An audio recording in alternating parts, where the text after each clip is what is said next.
Hello student, welcome you all. In previous class, we have discussed about measurement. Measurement is the process in which a physical quantity is compared with a constant standard and that constant standard is called unit. तो पिछली class में हमने measurement के बारे में पढ़ा था। हमने ये पढ़ा था कि मेजरमेंट एक ऐसी प्रोसेस है जिसमें हम किसी फिजिकल क्वांटिटी को कंपेयर करते हैं किसी कांस्टेंट स्टैंडर्ड से, और जिस कांस्टेंट स्टैंडर्ड से हम कंपेयर करते हैं उस कांस्टेंट स्टैंडर्ड को ही हम बोलते हैं unit. Now in this class we will discuss about units. तो आज की इस क्लास में हम यूनिट के बारे में डिस्कस करेंगे। What should be the desirable characteristic of units. जो यूनिट है वो कैसी होनी चाहिए, क्या क्या उसमें इम्पॉर्टेंट बातें होनी चाहिए, ये सब हम डिस्कस करेंगे।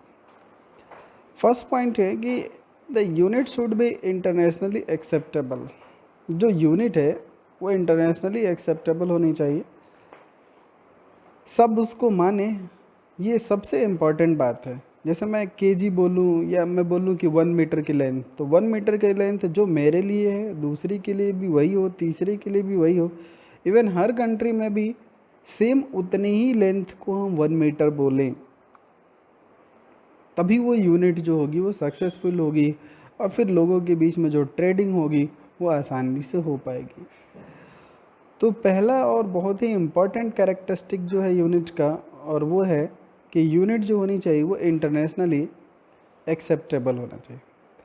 नेक्स्ट इम्पॉर्टेंट कैरेक्टरिस्टिक है the size of unit should be convenient. जो यूनिट का साइज है वो बहुत ज़्यादा बड़ा नहीं होना चाहिए और बहुत छोटा भी नहीं होना चाहिए। जैसे कि सपोज कर लो, मान लो आपको मेज़र करना है पेन की लेंथ, तो पेन की लेंथ मेज़र करने के लिए आप मीटर ही यूज करोगे, किलोमीटर नहीं यूज कर सकते। किलोमीटर के टर्म में लिखा जरूर जा सकता है, रिप्रेजेंट किया जा सकता है, बट वो कन्वीनियंट नहीं होगा, सही तरीके से उसका रिप्रेजेंटेशन नहीं हो पाएगा, हम किलोमीटर में मेजर नहीं कर पाएंगे उसे। सेम ऐसे ही अगर मान लो मुझे आगरा से दिल्ली तक की डिस्टेंस मेज़र करनी है, तो इस डिस्टेंस को मैं मिलीमीटर में लिखूं, माइक्रोमीटर में लिखूं या सेंटीमीटर में लिखूं, ये भी इलॉजिकल है। तो जिस भी फिजिकल क्वांटिटी का मैं मेज़रमेंट कर रहा हूं, तो उस फिजिकल क्वांटिटी का जो मेज़रमेंट करने के लिए हम यूनिट यूज कर रहे हैं वो वेल डिफाइन होनी चाहिए, उसका साइज़ कन्वीनियंट होना चाहिए, बहुत छोटा या बहुत बड़ा भी नहीं होना चाहिए। जैसी फिजिकल क्वांटिटी है, जितने अमाउंट की फिजिकल क्वांटिटी है उसी के अकॉर्डिंग यूनिट हमें यूज करना चाहिए। अगर मुझे पेन के टिप का डायमीटर यूज करना है, मेजर करना है, तो मैं मेजर करूँगा उसको मिलीमीटर में या माइक्रोमीटर में। अगर मुझे यूज करना है, अगर मुझे मेज़रमेंट करना है पेन की लेंथ का, तो मैं उसका मेज़रमेंट करूँगा सेंटीमीटर में। अगर मुझे आगरा के अंदर या आगरा से बाहर या आगरा से लेकर दिल्ली, मथुरा, यहाँ तक के डिस्टेंस का मेज़रमेंट करना है, तो मैं मेज़र करूँगा इसे किलोमीटर में। तो जैसी हमारी फिजिकल क्वांटिटी है, जितने अमाउंट में बड़ी है वो, उसी के अकॉर्डिंग हम यूनिट जो है यूज करते हैं। नेक्स्ट एक और इम्पॉर्टेंट कैरेक्टरिस्टिक है कि जो यूनिट है उस पर किसी फिजिकल कंडीशन का इफेक्ट नहीं होना चाहिए। जैसे प्रेशर में वेरिएशन आ गया, टेम्परेचर में वेरिएशन आ गया, तो ये ना हो कि हमारी यूनिट के जो पैरामीटर हैं वो चेंज हो जाए, तो ऐसी कोई बात नहीं होनी चाहिए। तो ये सब किसी भी यूनिट सिस्टम के, किसी भी यूनिट के इम्पॉर्टेंट कैरेक्टरिस्टिक है, ये सब बातें तो यूनिट में होनी ही चाहिए। Next topic is system of units. तो अब सिस्टम ऑफ यूनिट हम डिस्कस करेंगे। सिस्टम ऑफ यूनिट क्या है? A complete set of unit which is use to measure all kind of physical quantities is called system of unit. किसी भी physical quantity को measurement करने के लिए जो हम यूनिट यूज करते हैं, तो उसके लिए एक सिस्टम बना हुआ है, और उस सिस्टम में अलग अलग टाइप की फिजिकल क्वांटिटी का मेजरमेंट हम अलग अलग यूनिट्स में करते हैं। तो इस टाइप के सिस्टम को, इस टाइप के सेटअप को हम बोलते हैं यूनिट सिस्टम। ये जो यूनिट सिस्टम है अलग अलग कंट्री में अलग अलग टाइम में अलग अलग नाम से डेवलप हुई, बट जो मेजर है, जो फेमस है, वो 4 यूनिट सिस्टम है और उन्हीं के बारे में हम डिस्कस करेंगे। फर्स्ट है सीजीएस सिस्टम, सेकंड है एफपीएस सिस्टम, थर्ड है एमके सिस्टम और फोर्थ है एसआई सिस्टम। ऐसा नहीं है कि यही केवल 4 यूनिट सिस्टम डेवलप हुए होंगे, और भी बहुत सारे यूनिट सिस्टम डेवलप हुए होंगे अलग अलग कंट्री में, लेकिन वो इतने ज़्यादा फेमस नहीं हो पाए, इतने ज़्यादा पॉपुलर नहीं हो पाए कि वो हमारे बुक में और सिलेबस में लिखे जाएं। जैसे आज भी देखा होगा कि गांव में कोई खेत है, लैंड है, उसका साइज हम मेज़र करते हैं बीघा में, गज में, बट मोस्टली जब हम पढ़ते हैं इस बात को तो हम ये पढ़ते हैं कि डिस्टेंस की जो यूनिट है, लेंथ की जो यूनिट है, ऐसा ही वो मीटर है, या हम सेंटीमीटर पढ़ते हैं। बीघा, किलोमीटर, ऐसी बातें जो है जनरली बुक में देखने को नहीं मिलती जो हमारे सिलेबस में। तो अलग अलग टाइप में अलग अलग सिस्टम ऑफ यूनिट जो है ये डेवलप हुए, और उसमें से जो 4 पॉपुलर है केवल उन्हीं को हम डिस्कस कर रहे हैं, जिसमें कि फर्स्ट है हमारा CGS system of unit. CGS system of unit में जो सी है, सी स्टैंड फॉर सेंटीमीटर, जो जी है, G stand for gram, and जो एस है, एस स्टैंड फॉर सेकेंड। तो सीजीएस सिस्टम का मतलब हो गया कि सेंटीग्राम और सेकेंड, सेंटीमीटर, ग्राम और सेकेंड। तो सेंटीमीटर का यूज करते हैं हम लेंथ मेजरमेंट करने के लिए, ग्राम का यूज करते हैं मास का मेजरमेंट करने के लिए, और टाइम का मेजरमेंट करने के लिए हम यूज करते हैं सेकेंड। तो इस सिस्टम ऑफ यूनिट में मास, लेंथ और टाइम की यही यूनिट होती हैं, सेंटीमीटर, ग्राम और सेकेंड। इस यूनिट सिस्टम को हम गॉसियन यूनिट सिस्टम भी बोलते हैं। नेक्स्ट टाइप का यूनिट सिस्टम जो है वो है एफपीएस सिस्टम। इस सिस्टम में हम लेंथ का मेजरमेंट करते हैं फुट में, मास का मेजरमेंट करते हैं पाउंड में, और टाइम का मेजरमेंट करते हैं हम सेकंड में। ये एक ब्रिटिश यूनिट सिस्टम है, और एफपीएस में एफ स्टैंड करता है फुट को, पी को है जो पाउंड को, और जो एस है वो सेकंड को रिप्रेजेंट करता है। नेक्स्ट यूनिट सिस्टम है हमारा एमकेएस सिस्टम। एमकेएस सिस्टम जो ये एक फ्रेंच यूनिट सिस्टम है, और इसमें एम स्टैंड फॉर मीटर, के stand for kilogram, and S stand for second. मतलब यहाँ पे लेंथ का मेजरमेंट करते हैं हम मीटर में, मास का मेजरमेंट करते हैं हम किलोग्राम में, और टाइम का मेजरमेंट करते हैं हम सेकेंड में। फोर्थ यूनिट सिस्टम है हमारा SI system. SI stands for international system of unit. ये जो एसआई सिस्टम है ये एक्चुअली एक फ्रेंच यूनिट सिस्टम है, मतलब कि ये एमकेएस सिस्टम से ही डिराइव हुआ है, एमकेएस सिस्टम से ही बना हुआ है, और फ्रेंच में इसका पूरा नाम है ले सिस्टम है इंटरनेशनल डी यूनिट्स, जिसे हम इंग्लिश में बोलते हैं इंटरनेशनल सिस्टम ऑफ यूनिट्स। जो एमकेएस सिस्टम था उसकी कुछ ड्रॉबैक थी, तो उनको रिमूव किया गया और फिर उसको एसआई सिस्टम के नाम से दिया गया। इस यूनिट सिस्टम को International Bureau of Weight and Measures नाम की एक ऑर्गेनाइजेशन है जिसने दिया 1971 में, और इंडिया ने इसे 1976 में एडॉप्ट किया।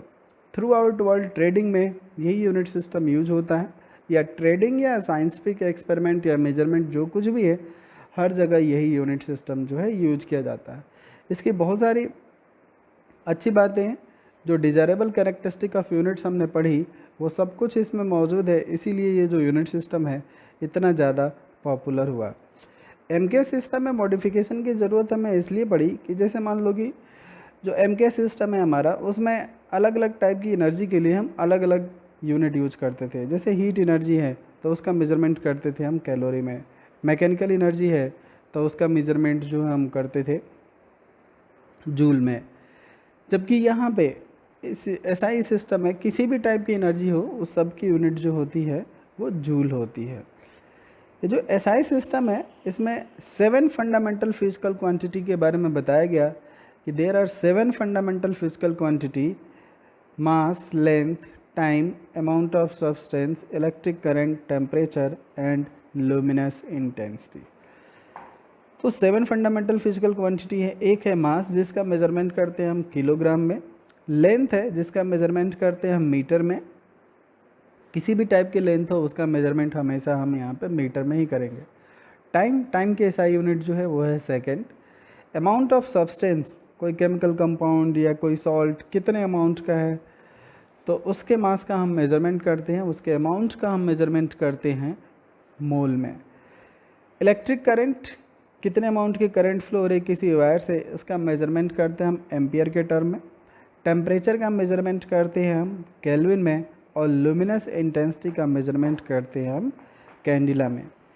तो यही 7 फंडामेंटल फिजिकल क्वांटिटी है जिसको International Bureau of Weight and Measures ने दिया और हर एक को डिफाइन किया कि जैसे 1 kg है वो कितना होना चाहिए, 1 मीटर की जो लेंथ है वो कितनी होनी चाहिए। इन सब की डिफिनीशन आपको बुक में मिल जाएगी, बात ये इतना इम्पॉर्टेंट बात नहीं है इसलिए यहाँ पे हम डिस्कस नहीं कर रहे हैं।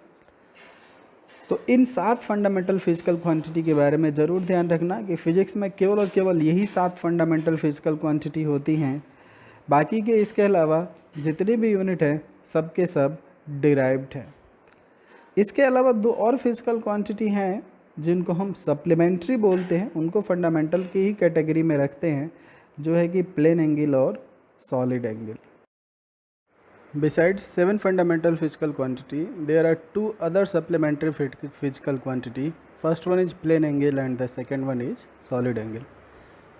तो 7 फंडामेंटल फिजिकल क्वांटिटी है ये हमने अभी डिस्कस किया। उन 7 फंडामेंटल फिजिकल क्वांटिटी के अलावा 2 और फिजिकल क्वांटिटी हैं जो फंडामेंटली हैं बट उन्हें हमें अलग से सप्लीमेंट्री फिजिकल क्वांटिटी बोलते हैं।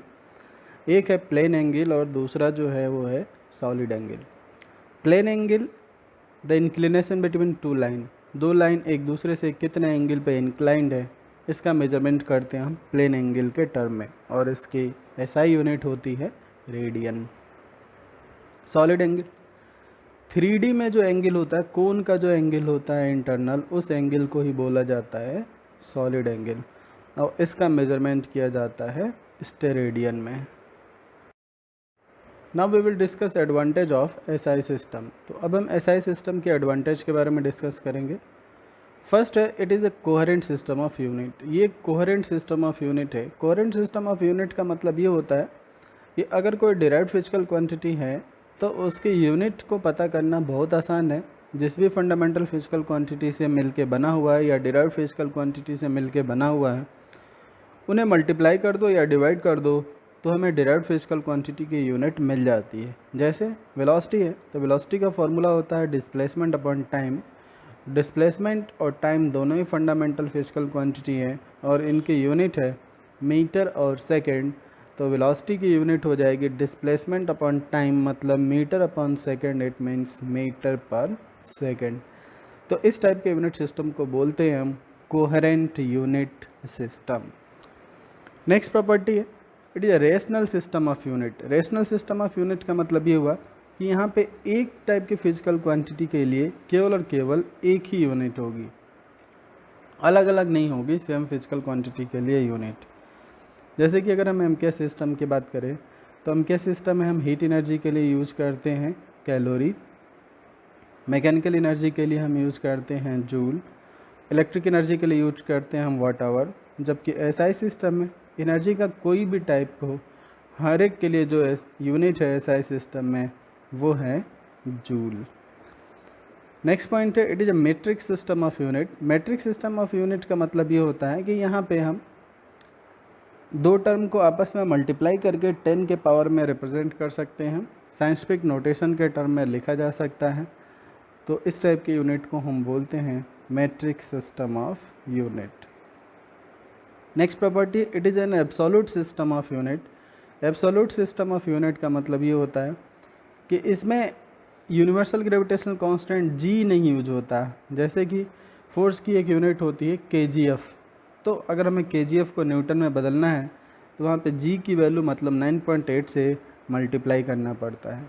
जबकि यहाँ पे ऐसा नहीं है, यहाँ पे फोर्स की यूनिट होती है न्यूटन और यहाँ पे G से मल्टीप्लाई करने की ज़रूरत नहीं है।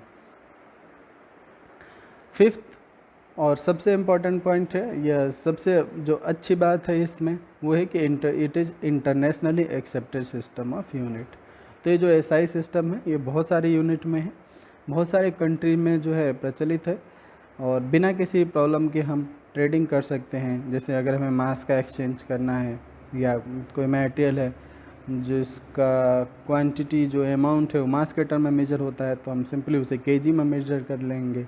और 1 kg का जो वेट है, 1 kg का जो मास है, जितना हमारी कंट्री में होगा उतना ही दूसरी कंट्री में भी होगा, तीसरी कंट्री में भी उतना ही होगा। तो फिर ट्रेडिंग करना जो होगा वो आसान होगा। या फिर कोई साइंटिफिक एक्सपेरिमेंट करना है या साइंटिफिक डाटा है तो वहाँ पे भी कितने अमाउंट की वो मैटर है इस बात को समझना बहुत आसान है। तो ये internationally accepted system of unit है। Now we will discuss about some practical units which are used in measurement. तो कुछ प्रैक्टिकल यूनिट्स जिनका यूज करते हैं मेजरमेंट में, लेंथ मेजरमेंट करने के लिए, उनके बारे में हम डिस्कशन कर लेते हैं। First of all, for smaller length, छोटी से छोटी लेंथ का मेजरमेंट करना। तो एक यूनिट है जिसको हम बोलते हैं फर्मी। फर्मी जो होता है इसका यूज किया जाता है न्यूक्लियॉन्स मतलब न्यूट्रॉन और प्रोटॉन, इनके बीच की सेपरेशन का मेजरमेंट करने के लिए, या फिर न्यूक्लियस के साइज का रिप्रेजेंटेशन करने के लिए, उसका मेजरमेंट करने के लिए हम फर्मी यूज करते हैं। और 1 फर्मी जो है वो 10⁻⁻15 मीटर के ऑर्डर का होता है। फर्मी में ही रिप्रेजेंट करना क्यों ज़रूरी है? हमने पढ़ा था डिजायरेबल कैरेक्टरिस्टिक ऑफ यूनिट, तो उसमें ये देखा था हमने कि यूनिट जो है वो कन्वीनियंट साइज की होनी चाहिए, बहुत ज़्यादा या बहुत ज़्यादा बड़ी या बहुत ज़्यादा छोटी नहीं होनी चाहिए। तो जैसे न्यूक्लियस का साइज़ 2, 4, 5 फर्मी के आसपास होता है, तो फर्मी के टर्म में रिप्रेजेंट करना ज़्यादा आसान है एज कंपेरिजन विथ कि हम उसको मीटर, किलोमीटर, सेंटीमीटर में रिप्रेजेंट करें। ऐसा नहीं है कि रिप्रेजेंट नहीं किया जा सकता।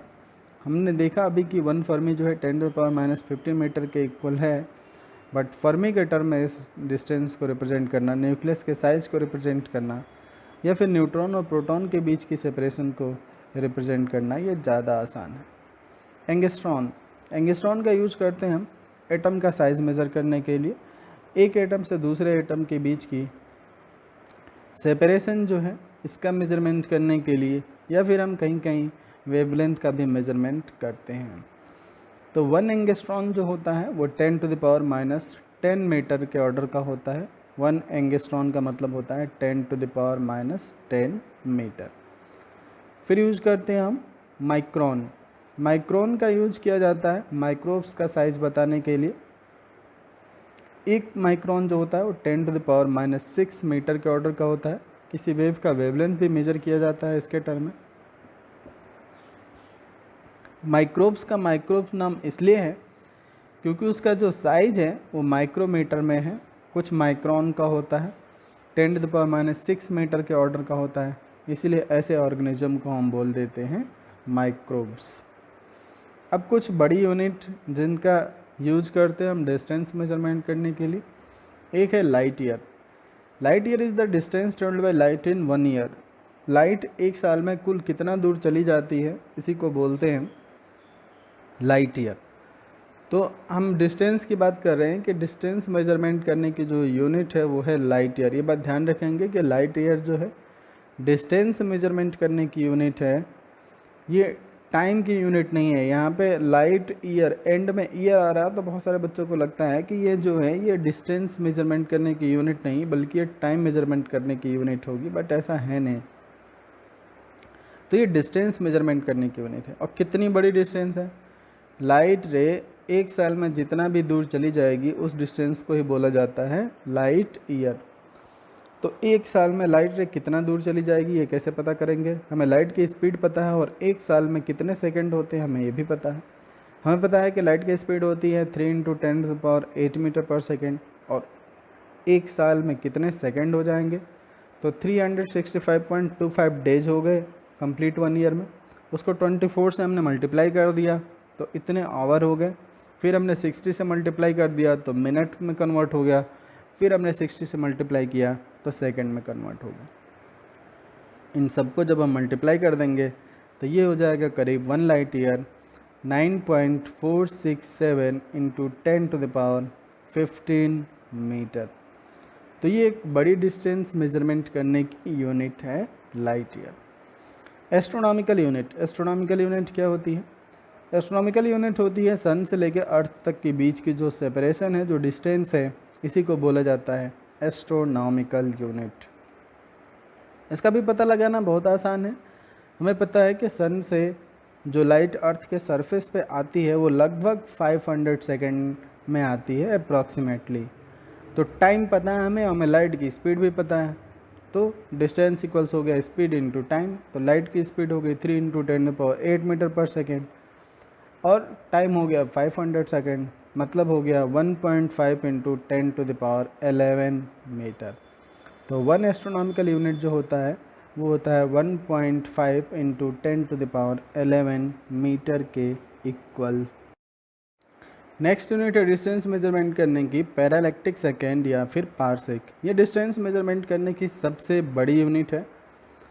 और 1 पारसेक होता क्या है? It is the distance eight which an arc length of 1 astronomical unit subtends an angle of 1 second of arc. मतलब जैसे सन और अर्थ है, तो सन और अर्थ इन दोनों के बीच की सेपरेशन जो है वो है 1 एस्ट्रोनॉमिकल यूनिट।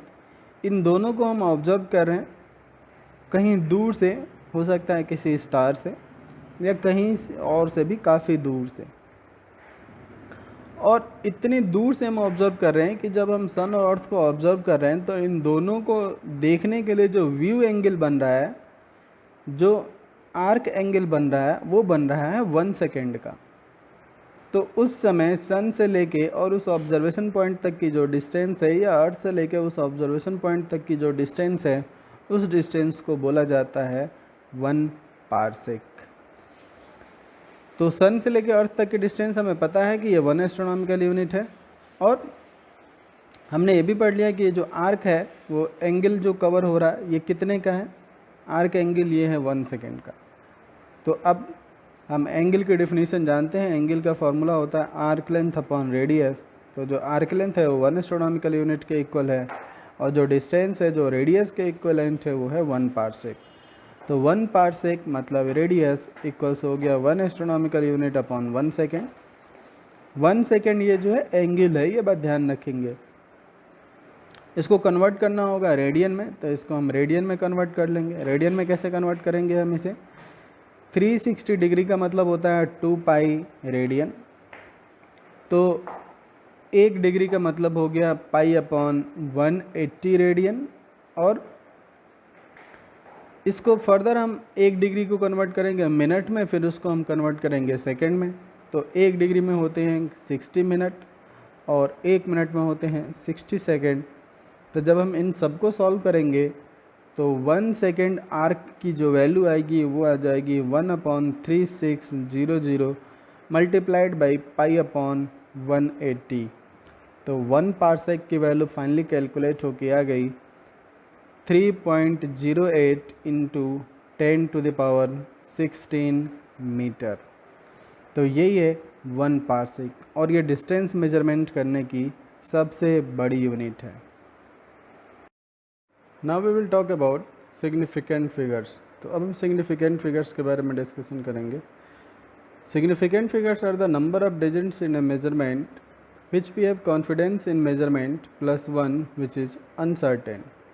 तो किसी भी मेजरमेंट में सिग्निफिकेंट फिगर्स जो होते हैं ऐसे नंबर होते हैं, ऐसे मेजरमेंट का ऐसा नंबर है जिसमें कि कुछ डिजिट ऐसी होती हैं जिन पे हमें फुल कॉन्फिडेंस होता है कि ये यूनिट जो लिखी है हमने, ये जो वैल्यू लिखी हुई ये तो बिल्कुल सही है।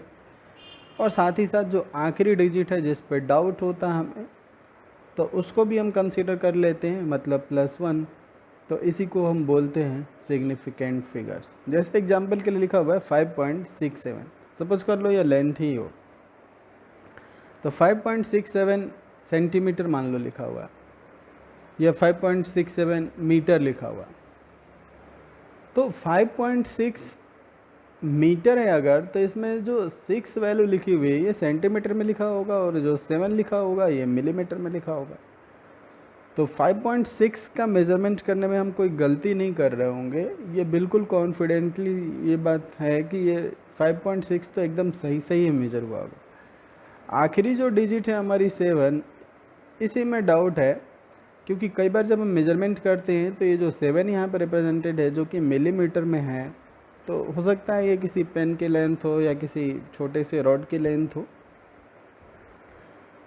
तो वो जो उसकी लेंथ हो वो मिलीमीटर में 7 और 8 के बीच में आ रही हो, तो या तो हम उसको 7 कंसीडर कर लें या तो हम 8 कंसीडर कर लें। एग्जैक्टली 7 ना हो, पॉसिबल है कि एग्जैक्टली 7 भी हो, बट फिर भी अनसर्टेनिटी बनी हुई है आखिरी डिजिट में।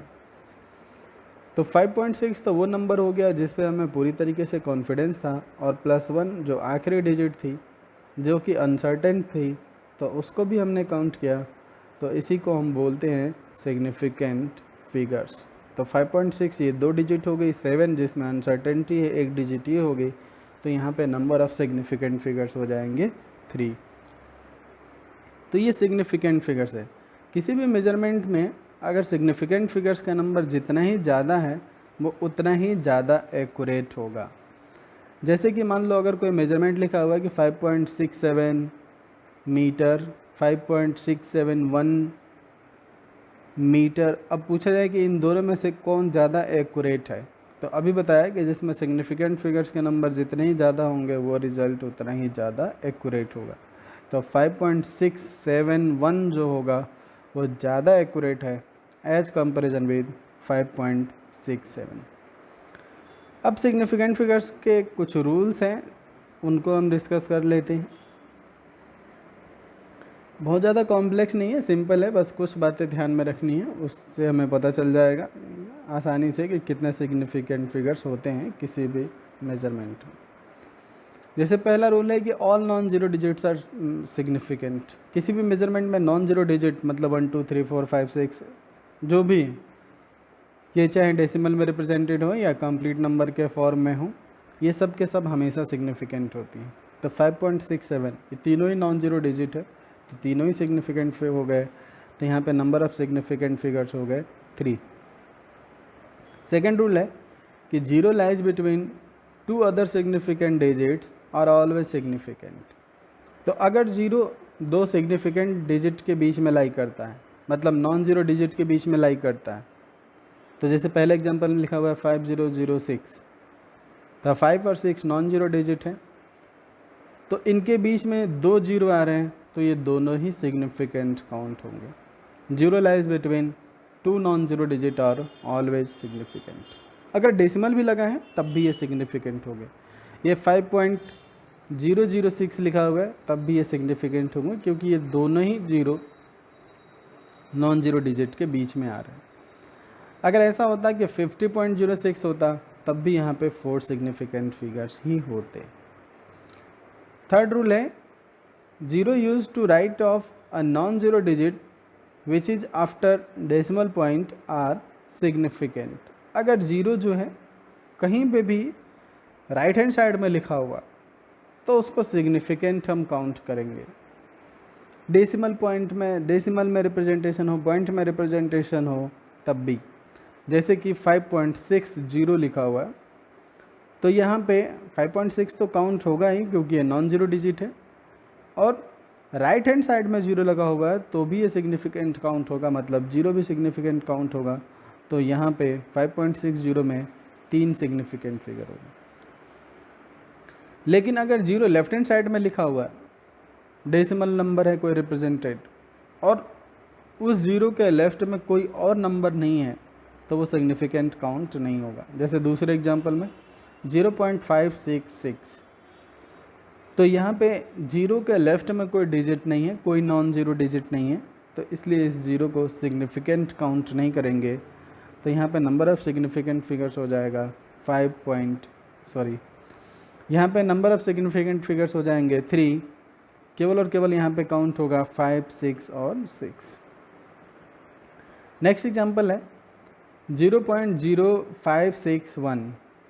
तो अभी बताया यहाँ पे कि अगर जीरो जो है राइट हैंड साइड में होता तो सिग्निफिकेंट होता, लेकिन ये जो जीरो यहाँ पर रिप्रेजेंटेड है 0.0561 में, ये लेफ्ट हैंड साइड में रिप्रेजेंटेड है, और उसके आगे कोई नॉन जीरो डिजिट भी नहीं है। अगर लेफ्ट हैंड साइड में नॉन जीरो डिजिट होता, ये जो हम 0.0 लिख रहे हैं इसके लेफ्ट में कोई और डिजिट होता नॉन जीरो डिजिट, तो ये फिर दोनों जीरो सिग्निफिकेंट काउंट हो जाते।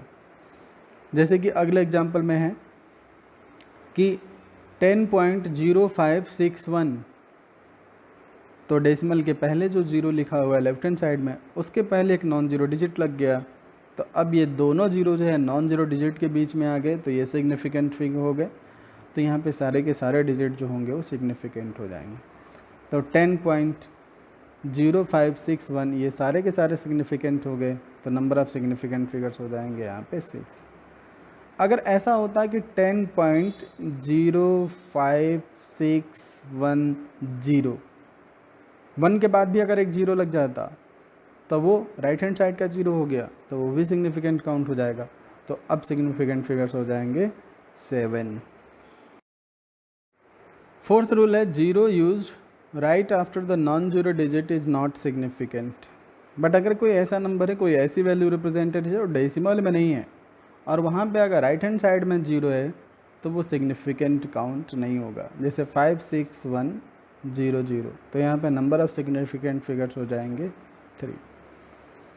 तो 561 के लेफ़्ट में भी अगर कोई जीरो होता तो वो भी इनसिग्निफिकेंट होता, और राइट में भी अगर कोई जीरो है तो वो भी इनसिग्निफिकेंट है। हाँ, लेकिन अगर यहीं पे लिखा होता है कि 561.00, तो नंबर ऑफ सिग्निफिकेंट फिगर्स हो जाते हैं यहाँ पे 5। अगर दोनों जीरो के लेफ़्ट में डेसिमल यूज होता तो ऐसा होता, बट ऐसा नहीं है, तो इसलिए यहाँ पे नंबर ऑफ सिग्निफिकेंट फिगर्स हो जाएंगे 3। लेकिन अगर आखिरी में यूनिट लग जाए, जैसे लिखा है कि 56100 मीटर, तो फिर ये सब के सब सिग्निफिकेंट काउंट होंगे। मतलब जीरो जो राइट हैंड साइड में लिखा हुआ है वो भी सिग्निफिकेंट काउंट होगा। हाँ, बट लेफ्ट हैंड साइड वाला जीरो सिग्निफिकेंट काउंट नहीं होगा। तो 56100 मीटर, तो यहाँ पे नंबर ऑफ सिग्निफिकेंट फिगर्स हो जाएंगे 5। सारे के सारे डिजिट यहाँ पे सिग्निफिकेंट हैं, क्योंकि जो जीरो यूज हुआ है राइट हैंड साइड में है और यहाँ पे यूनिट यूज हो रही है, मीटर लगा हुआ है, तो इसलिए सब सिग्निफिकेंट है। अगर मीटर नहीं होता तो नंबर ऑफ सिग्निफिकेंट फिगर जैसा कि ऊपर लिखा हुआ है केवल और केवल 3 होता। नेक्स्ट रूल है significant figure does not dependent on system of unit. जो सिग्निफिकेंट फिगर्स है वो सिस्टम ऑफ यूनिट पर डिपेंड नहीं करता। यूनिट कन्वर्जन अगर हम कर दें तो भी सिग्निफिकेंट फिगर्स के नंबर में कोई वेरिएशन नहीं आने वाला। जैसे कि 56.1 सेंटीमीटर, तो नंबर ऑफ सिग्निफिकेंट फिगर्स हैं यहाँ पे 3, 5, 6, 1, तीनों नॉन जीरो डिजिट हैं, तो तीनों सिग्निफिकेंट फिगर्स होंगे। अगर हम इसको मीटर में कन्वर्ट कर लें तो 100 से डिवाइड कर देंगे तो हो जाएगा 0.561 मीटर। तो 561 तीनों सिग्निफिकेंट हो गए। जीरो से पहले कोई नॉन जीरो डिजिट है नहीं, तो इसलिए वो जीरो सिग्निफिकेंट काउंट नहीं होगा। अगर हम इसको किलोमीटर में बदल लें तो हम लिखेंगे 0.000561। तो यहाँ पे भी जो जीरो आ रहा है वो राइट हैंड साइड में है और उसके आगे कोई नॉन जीरो डिजिट नहीं है, तो यहाँ पे भी केवल 561 ही सिग्निफिकेंट काउंट होगा। तो नंबर ऑफ सिग्निफिकेंट फिगर्स हो जाएंगे यहाँ पे 3। अगर कोई साइंटिफिक नोटेशन में है रिप्रेजेंटेड कोई वैल्यू, तो वहाँ पे मल्टीप्लिकेशन में जो नंबर लिखा होता है केवल और केवल वही सिग्निफिकेंट होता है। जैसे कि 2.0 × 10⁻³ सेंटीमीटर स्क्वायर, ऐसे कोई वैल्यू लिखा हुआ है, कोई एरिया लिखा हुआ, तो 2.0 केवल और केवल यही सिग्निफिकेंट होगा। अब लिखा होता कि 2.5 × 10⁻20, तो 10 के पावर 20 जो होगा ये सिग्निफिकेंट नहीं होगा। 2.5 बोला हमने तो 2.5 ही सिग्निफिकेंट होगा केवल, मतलब 2 और 5, तो एक डिजिट 2 हो गई, एक डिजिट 5 हो गया, तो नंबर ऑफ सिग्निफिकेंट फिगर्स हो जाएंगे यहाँ पे 2। तो साइंटिफिक नोटेशन में सिग्निफिकेंट फिगर्स जो होते हैं उनमें हम 10 के पावर को काउंट नहीं करते, बाकी जो डिजिट बची हुई हैं उनको ऐसे ही लिख दिया जाता है, उनकी सिग्निफिकेंट फिगर्स की काउंटिंग करके लिख दिया जाता है। अगर होता मान लो 1.56 × 10⁻³ तो 1.56 3 डिजिट हो रही हैं, तो नंबर ऑफ सिग्निफिकेंट फिगर्स हो जाएंगे यहाँ पे 3। तो ये थे सिग्निफिकेंट फिगर्स के कुछ रूल्स। अब अगर कहीं हमें एडिशन या सब्सट्रैक्शन करना है या मल्टीप्लिकेशन डिवीजन करना है तो वहाँ पे सिग्निफिकेंट फिगर्स के क्या रूल होते हैं ये डिस्कस करते हैं। तो सबसे पहले हम एडिशन या सब्सट्रैक्शन के लिए डिस्कस करें। एडिशन या सब्सट्रैक्शन दोनों के लिए सेम रूल होता है। एडिशन और सब्सट्रैक्शन का ये रूल होता है कि जैसे मान लो हम कितने भी नंबर एक साथ ऐड कर रहे हैं या फिर हम सब्सट्रैक्ट कर रहे हैं, तो हमारे आंसर में उतने ही डेसिमल प्लेस होंगे जितना कि minimum number of decimal place हैं जिन नंबर को हम ऐड कर रहे हैं या फिर हम सब्सट्रैक्ट कर रहे हैं। जैसे लिखा हुआ है 42.253 ml, 125.6 ml एंड 175.5 ml। अगर हम इन सब को ऐड कर देते हैं, जैसे कि क्वेश्चन में लिखा हुआ है एग्जाम्पल में कि इनको ऐड करना है, तो यह आएगा 169.603 ml। बट जो रिज़ल्ट होगा वो किस फॉर्म में लिखा जाएगा? रिज़ल्ट होगा वो सिग्निफिकेंट फिगर्स के फॉर्म में अगर लिखा जाएगा तो हमारे आंसर में उतने ही डेसिमल डिजिट होने चाहिए जितने की कम से कम डेसिमल डिजिट हैं जिन नंबर्स को हम ऐड कर रहे हैं। तो 42.253 इसमें डेसिमल डिजिट हैं 2, 5 और 3, मतलब 3 डिजिट हैं पहले नंबर में। दूसरे डिजिट में 125.6, तो 0.6 केवल एक डिजिट है यहाँ पे। फिर 1.75, तो पॉइंट के बाद 75, तो यहाँ पे डेसिमल की 2 डिजिट हैं। तो पहले में 3 डिजिट हैं, दूसरे में 1 है और तीसरे में 2 डिजिट हैं। तो इनमें मिनिमम है 6.6, ये केवल एक ही डिजिट है यहाँ पे। तो हमारे आंसर में भी केवल एक ही डिजिट होगा डेसिमल का। तो 169.603 इसको एक डिजिट डेसिमल पे राउंड ऑफ कर देंगे तो 0.03 है। 0.03 को 0.603 है, इसको राउंड ऑफ कर दो तो 0.03 को जब हटाओगे तो ये अगर 5 से बड़ा होता है तो वैल्यू नंबर जो होगी वो प्लस हो जाती है, +1 हो जाती। लेकिन यहाँ पे ऐसा है नहीं, ये 5 से छोटा है इसलिए कोई वैल्यू एडिशन नहीं हो पाएगा। राउंड ऑफ का रूल जूनियर क्लास में भी पढ़ा होगा। तो ये हो जाएगा 169.6 ml। अब हम डिस्कस करेंगे मल्टीप्लिकेशन और डिवीज़न के लिए कैसे सिग्निफिकेंट फिगर्स के टर्म में रिज़ल्ट रिप्रेजेंट किया जाता है। तो जब भी दो नंबर हम मल्टीप्लाई या डिवाइड कर रहे होते हैं, सिग्निफिकेंट फिगर्स के टर्म में अगर हमें रिज़ल्ट लिखना है तो हमारे आंसर में minimum number of significant figures होने चाहिए जितने की क्वेश्चन में हैं। तो जैसे 62 सेंटीमीटर मल्टीप्लाइड बाई 33.04 सेंटीमीटर है, तो पहले नंबर में 6 और 2 दोनों सिग्निफिकेंट हैं, तो 2 सिग्निफिकेंट फिगर्स हैं। दूसरे नंबर में 33.04 सेंटीमीटर, तो यहाँ पे चारों डिजिट सिग्निफिकेंट हैं, 3, 3 और 03, तो 4 डिजिट हैं। पहले वाले में 2 डिजिट हैं, तो आंसर में मिनिमम डिजिट होना चाहिए, मिनिमम नंबर सिग्निफिकेंट फिगर्स होने चाहिए।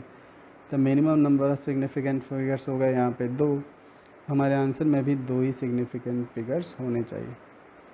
तो अगर हम इन दोनों नंबर का प्रोडक्ट लेते हैं तो आएगा 204,786 सेंटीमीटर स्क्वायर। इसको हम साइंटिफिक नोटेशन के टर्म में रिप्रेजेंट करें तो रिप्रेजेंट कर सकते हैं 2.0 × 10⁻³ सेंटीमीटर स्क्वायर। ये जो 47.86 लिखा हुआ है, इस टर्म को हमने राउंड ऑफ कर दिया। ये वैल्यू अगर मोर देन 50 होती तो ये 2.1 लिखा होता, बट ये लेस देन 50 है तो इसलिए 2.0 लिखा हुआ है × 10⁻³। तो अभी साइंटिफिक नोटेशन के लिए हमने रूल पढ़ा कि 10 के पावर वाला जो नंबर होता है वो सिग्निफिकेंट नहीं होता, ये इनसिग्निफिकेंट होता है। केवल और केवल ये वैल्यू जो मल्टीप्लाई करके लिखी जाती है यही सिग्निफिकेंट होता है, मतलब 2.0 जो होगा ये सिग्निफिकेंट होगा केवल। तो 2 सिग्निफिकेंट डिजिट हो गई 2.0, मतलब एक 2 हो गया और दूसरा 0। तो यहाँ आंसर में 2 सिग्निफिकेंट फिगर्स हो गए, जैसा कि होना चाहिए। Minimum number of significant figures होना चाहिए जितना कि क्वेश्चन में है। अब ये कुछ एग्जांपल हैं सिग्निफिकेंट फिगर्स के, इनको सॉल्व कर लेना। एक क्वेश्चन है।